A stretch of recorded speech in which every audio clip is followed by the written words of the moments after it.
আসসালামু আলাইকুম প্রিয় সরকারি কর্মচারী ভাই ও বোনেরা, আপনাদের দীর্ঘদিনের যে প্রত্যাশা 22 লক্ষ সরকারি কর্মচারী এবং 22 লক্ষ পরিবারের যে 11 বছরের প্রত্যাশা ছিল নবম পে স্কেল বাস্তবায়ন, দ্রব্যমূল্যের ঊর্ধ্বগতির সাথে নাকানি চুবনি খেতে খেতে আসলে প্রতিটা পরিবার আজকে ক্লান্ত হয়ে পড়েছে।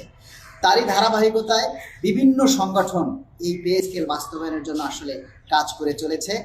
আমি শুধু আজকে আমার একার কথা বলবো না, আজকে যে পে স্কেলটা বাস্তবায়ন হবে সেটার জন্য আসলে বিভিন্ন সংগঠন কাজ করেছে, বিভিন্ন কর্মচারীরা আমাদের সাথে একত্রতা প্রকাশ করেছে, বিভিন্ন কর্মচারীরা আমাদের এই দাবির কথা জানিয়েছেন।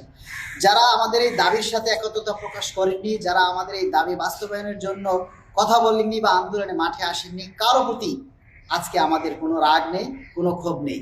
আমরা বিভিন্ন সংগঠন আমাদের এই পে স্কেল বাস্তবায়নের জন্য আমরা আন্দোলন সংগ্রাম করেছি, সরকারের কাছে দাবি তুলেছি। তারই ধারাবাহিকতায় আজকে দেশ নায়ক জনাব তারেক রহমান মাননীয় প্রধানমন্ত্রী আজকে আমাদের এই সরকারের যে প্রথম ঐতিহাসিক যে বাজেট অনুষ্ঠান ঘোষণা হয়েছিল সেখানে আজকে নবম পে স্কেলের ঘোষণা দিয়েছেন।